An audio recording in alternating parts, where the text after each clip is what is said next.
a bit about Showreels. So again, this is my opinion, but what I feel kind of works best for Showreels. So in terms of length, like 60 to 90 seconds, nothing too short, nothing too long, and sort of just a variety of clips, but putting your best work first. So the clips that you're strongest, you're most proud of, like your strongest clips that showcase your best sound design, that sort of thing, always go in kind of the chronological order of like, here's either my most recent or my strongest or my best work, and then kind of go from there.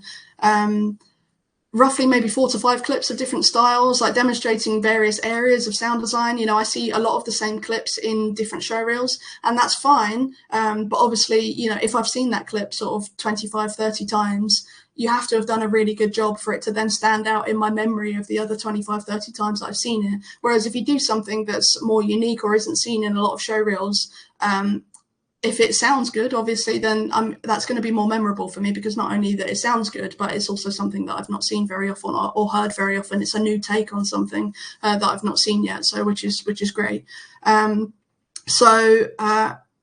Yeah, I mentioned about that, just making sure that I'm taking off my notes. Variety, that's a key thing as well, is making sure that you demonstrate a bit of variety in the stuff that you've done. This can depend on the job that you're applying for. Like maybe you're applying specifically for a job at a company that's working on a first-person shooter, and you want your show reel to just be all first-person shooters. That's absolutely fine. But if you're applying for sort of various jobs, then having a show reel that has a bit more versatility to it is good. Also for kind of showcasing, you know, the versatility in your sound design, but also just makes your show reel a bit more relevant to different jobs that you might be applying for, different projects, that kind of thing. Creative versus technical, like I would say consider reserving any technical clips or sort of walkthroughs that you might have of little demo projects that you've done, that kind of thing, to a separate reel, basically, like just a separate bit on your website or a separate reel on YouTube, you know, just so that you can have your one show reel focus more on your creative and your sound design or your music, and then something that focuses a little bit more on your implementation separately.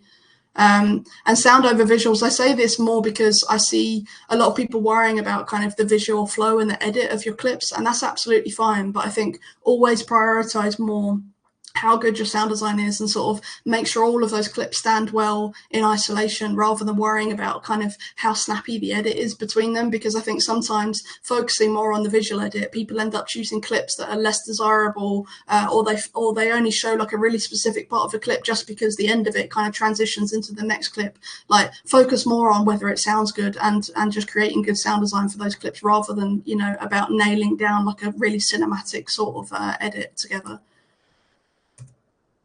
Use your show reel as an opportunity to learn. Like let the process be exciting. You know, choose clips that you're excited about making the sounds for. Spend some time delving into your plugins if you've got them. You know, experiment with different ideas. Maybe go and record some of your own sounds. Like just enjoy that full creative process. And get feedback wherever possible. Like there's so many great communities for audio out there now. So websites like Airwiggles, you can use LinkedIn. There's Twitter, or X as it's now called. You know, they're great places to like try and get feedback from people.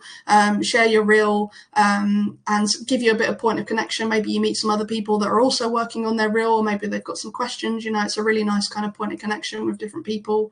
And yeah, there's also things like Discord. Like I used the sort of Game Audio Slack back when I was starting out.